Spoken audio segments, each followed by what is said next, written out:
Dee Ann Warner went missing from her tranquil farm in Michigan. But the reality about her buried destiny was far from quiet. The last time anyone saw Dee Ann Warner, a lively mother of 3 and successful entrepreneur, was on April 25, 2021, at her house in Franklin Township, which is in the country. The family felt a chill of fear right away, a chilly certainty that cut through the spring air.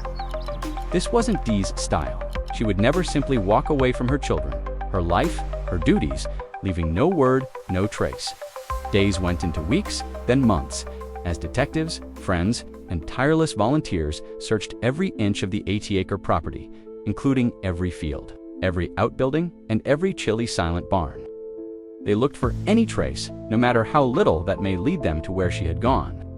The calm countryside held its breath, the lovely breeze whispering unanswered questions through the waving cornstalks. But the solution, the awful, stifling reality, remained concealed in plain sight on the same land she called home, waiting for the patient, relentless look to locate it. An unsaid evil was waiting to be exposed behind the surface of normal existence, a revelation that would shake the town to its core and reveal a dark, complicated mystery. The hunt began with a dreadful false hope that Dee had just experienced an accident, perhaps gotten ill someplace unexpected. But that hope was a delicate thing, rapidly destroyed by the ominous stillness that followed her departure. Family members recounted the final known encounter, the minor nuances that, in hindsight, felt like ominous warnings. She was here, then she wasn't. One voice would murmur. The official investigation noticed a personal argument before her disappearing, a shadow cast across the already unstable landscape of her marriage. Authorities spoke to her husband Dale, the last person to report seeing her alive. His narrative was tidy, perhaps too clean, fitting nicely into the frame of a woman who had simply departed in the early morning hours. Yet, the air around the farmhouse seemed heavy with contradiction.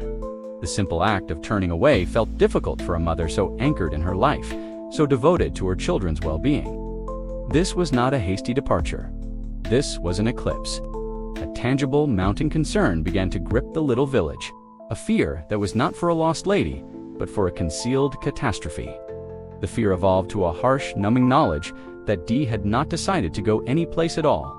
They had to find her, not to bring her home, but to bring her justice. The home became the heart of a terrifying, claustrophobic inquiry. Every room, every drawer, every abandoned letter was inspected with forensic care, seeking for the ghost of a struggle or a hurriedly disguised plot. The house, ordinarily bustling with the vitality of a family and a flourishing company, suddenly remained frozen in time, a monument to absence. Investigators were fully aware of the psychological terrain, the complexities of a crumbling marriage, the financial constraints, the clashing aspirations that frequently create the harshest consequences. Dale Warner remained helpful. However, his manner seemed to give little comfort or clarity, a type of impenetrable serenity that disappointed those seeking anguish or remorse. He traversed the land with them, pointing out search areas, possibly performing the responsibility of the worried husband, or perhaps merely indicating the bounds of his power. Everything in the home appeared to silently shout a different tale from the one being conveyed. Dee's cars were present, her daily routine abruptly interrupted, her phone signal dead. The stillness of the home was not serene. It was a loud, intentional vacuum.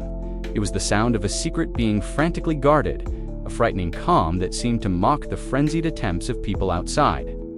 The lens of suspicion, as it so frequently does, fixed hard onto the spouse.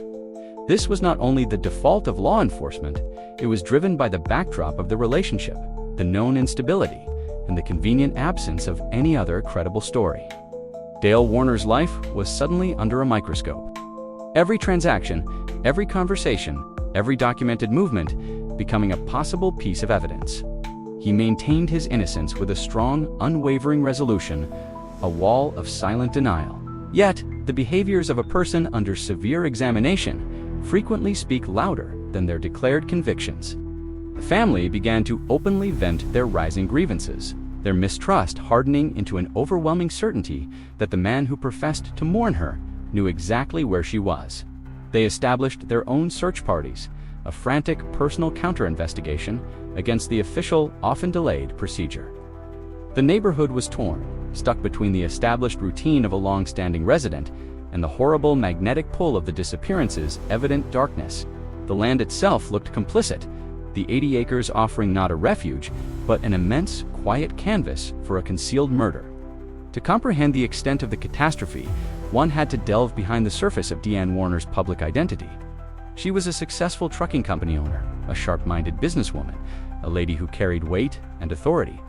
But there was an invisible existence, a private struggle that lurked beyond the facade of professional accomplishment. Friends and relatives began to verbalize the intricacies of the pressure she was under. The subtle melancholy that had begun to eclipse her bright spirit. They disclosed her preparations for separation, her resolute endeavor to restore her financial and emotional freedom. These personal desires, the hope for a new beginning, suddenly took on a profound, tragic importance. They were a reason, a flashpoint, a direct challenge to the established order of the home. The invisible life was not a weakness, but a furious, forceful motor moving towards transformation. And occasionally, the engine of progress encounters an impenetrable, ferocious barrier. It became evident that the case was not about a lady who had wandered, but rather a woman whose decisions had brought her directly into danger. The marriage was not merely crumbling, it was unraveling under enormous financial and emotional pressure. Witnesses, sometimes reluctant, began to relate disjointed memories of conflicts, heated discussions overheard, and the unsettling undertone of control. "It was getting ugly," was the prevalent, muttered refrain. These were not the calm arguments of a marriage drifting apart.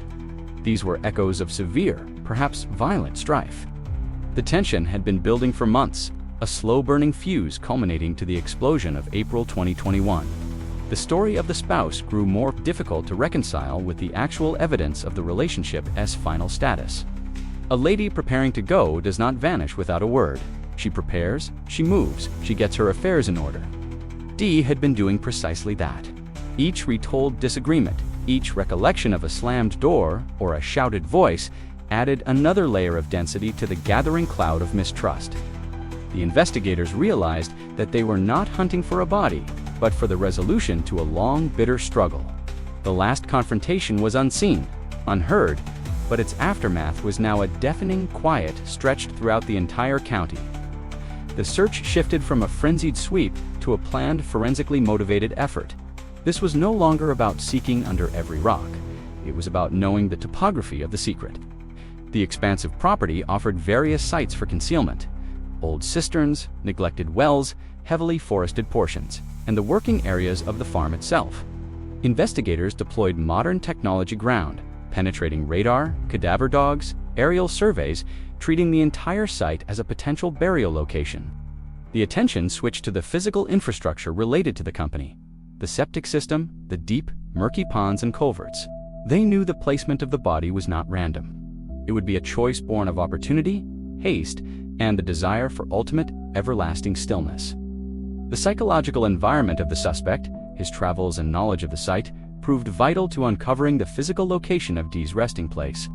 The sheer scale of the property worked for the culprit, affording a large cover of secrecy. Every fruitless sweep was a triumph for the secret keeper and an increasing anguish for the family. The hunt was a tough test of patience against the persistent, calm ground. The interrogations of Dale Warner continued during the duration of the inquiry, each session a quiet, furious war of will and words. The interrogators were not seeking a frantic confession. They were seeking the little, almost undetectable fissures in the narrative, the flaws that disclose a concealed reality. They scrutinized his vocabulary, his body posture, the tiny alterations in his tales of that final weekend. His serene facade was both a defense and a liability, implied either real lack of engagement or an extraordinary trained command of lying. The questioning focused on the last known whereabouts, the facts of the claimed morning departure, and the odd stillness of her phone and social media. They understood the tale was incomplete, a carefully built shell meant to resist inspection. Yet without a corpse, the interrogation remained mostly circumstantial, a dance around the fringes of a crime.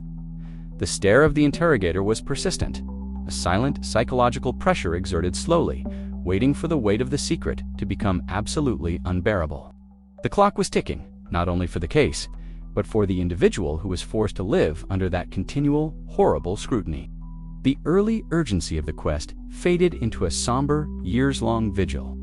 The family refused to let the case become a cold file, becoming persistent champions for Dee. Their sorrow transmuted into a forceful public demand for answers. Missing person flyers aged, the case number became a recognized, heartbreaking statistic. But their determination simply strengthened. Each anniversary of her disappearance was marked by a renewed, painful plea. A reminder to the public that Dee Ann Warner had not been forgotten, simply concealed. The judicial procedure had its own steady, calculated toll. The husband, Dale Warner, finally faced legal actions connected to her inheritance, a sad, essential move that accepted the fact of her permanent absence. The civil proceedings formed a parallel battlefield where the family sought accountability in the absence of a criminal conviction. It was a protracted, terrible period of limbo, a life spent poised between hope and the crushing certainty. This period of waiting was possibly the most excruciating portion of the entire process, a gradual, constant hemorrhaging of passion and expectation. As the years passed, fresh details, sometimes minor and transitory, began to emerge from the periphery of Dee's existence.